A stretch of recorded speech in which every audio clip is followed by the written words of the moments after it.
Now I'd like to introduce the woman who put capital C in capitalization, Clara Miller, President and CEO of the Nonprofit Finance Fund.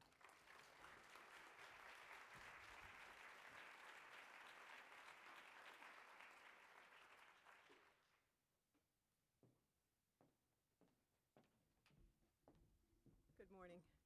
I do know why the phone book is up here. It's so that I can stand on something and be heard over the podium.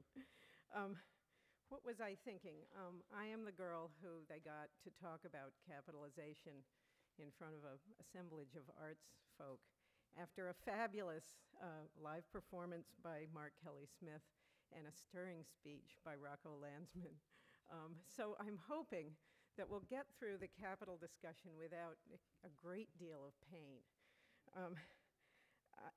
And I should say before we start that when we talk about capital, it seems so sort of disembodied. But if we're going to rise to the challenge that Mr. Landsman put before us, he's talking about capital investment. And we need to understand how that money works and how that money works to actually attract other resources, because what he's putting together is just that. So I'm hoping I can impart some of the work that the group of funders has started that I am personally very thrilled about, and start us down the road to embracing these concepts and making them very powerful in a day-to-day basis. The funders group came up with a definition of capitalization that's as follows, quote, capitalization is comprised of the accumulated resources that support the achievement of an organization's mission. And I must say, when I hear the word accumulated, it makes me think of my attic. I think it's a little bit more intentional than that. And I just amend it slightly to note that I think capital is not all the mission-critical resources. It's very important to get the relationship right between current income, which is not capital. Capital, let's sort of unpack that. When we talk about capital, we're really talking about built capacity.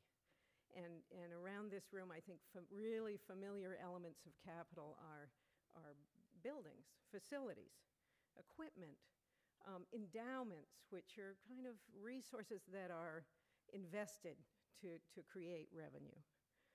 Even receivables and programmatic assets, work, and human capital, of course, that all-important bulwark of this sector in particular. And also familiar in capital structure, and maybe even too familiar these days, are liabilities like debt. And payables, the mortgage and the phone bill, things like that. And as I said, capital lives on the balance sheet and in the form of assets and liabilities, just talked about that. But income and expense live on, well, the income statement. And I'll just reiterate, it's important to make the distinction, and it's important also to get the relationship right. So let's unpack that just a little bit more. The funders group focus not on our familiar assets so much as on cash assets. Things like unrestricted operating cash, rainy day reserves, and innovation reserves, and various types of cash accumulation that, seen or unseen, understood or not, will be powerful contributors when we're trying to make change and we're trying to withstand economic uncertainty. In this day and time, it's very important to focus on cash assets, and that will be what make place-based assets actually work well. It's the right combination and balance of them together. In uncertain times like these, when not only the current recession, but long-time trends that have changed the nature of the audience, of revenue, has made it even more unreliable, cash is the prime mitigant of all risk. And as my One of my favorite authors and a Wall Street advisor, Peter Bernstein, likes to say, risk is not having cash when you need it. My mom used to call it mad money, but anyway. For funders, I think one of the ways to embrace the balance sheet and understand the difference between capital and income is to look at funder role. One of the ways to think about the role of the assets or of capital is to say builders provide capital.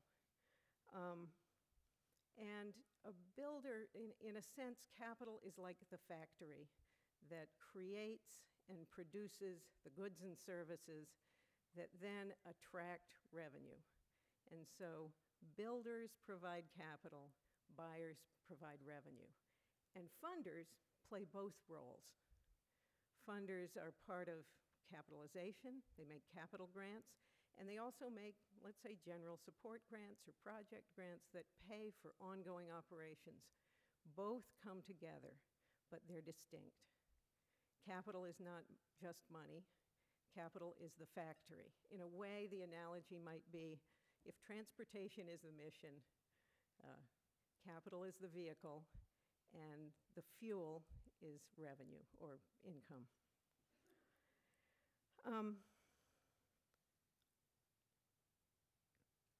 Capital structure is intimately tied to operations. I cannot emphasize that too much.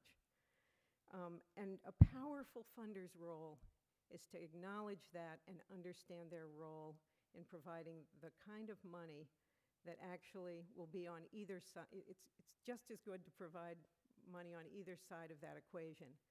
But capital, larger amounts, multiple years, building something that will attract revenue over time. Okay?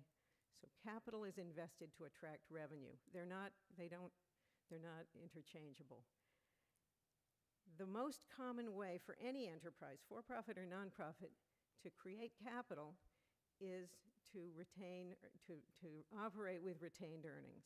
And every enterprise, whatever its tax status, actually has to have surpluses in order to reinvest in either the capital base or in a change of some kind. Capital investment is for change and growth. Revenue is for regular operating routines. Okay? So leaders of very vibrant enterprises understand that the market will provide that you build your capital structure to what the market will provide in reliable revenue. And that is a very tough equation. We have in our world now not so much undercapitalized, although that's a problem for many, but miscapitalized enterprises where investment has been made that does not actually square with the realities of the market opportunity. We can be much smarter about the way we do that, and we need everybody in this room to understand their role in order to do it the best way possible. Why now? It's tough times, right? We're just barely scraping along. And I will submit that the funders in the room agreed that concerted action by the funding community is really critical to change now because we're in tough times and because the world is changing so rapidly.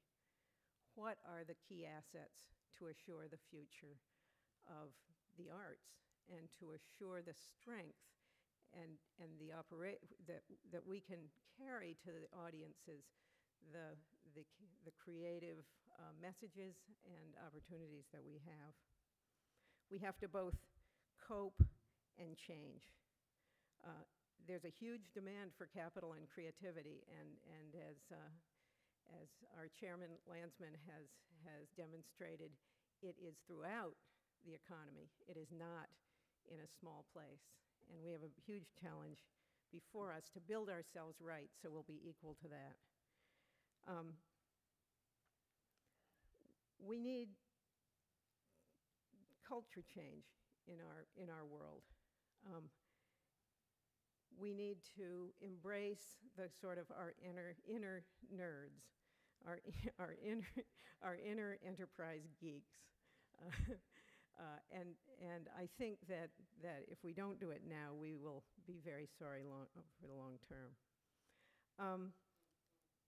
We want to take balanced capital, operating model, and capital structure that's built to the market, deep market knowledge, and I would say arts managers and leaders in this country are among the savviest managers in any sector, in any world, to produce reliable, programmatic vibrancy.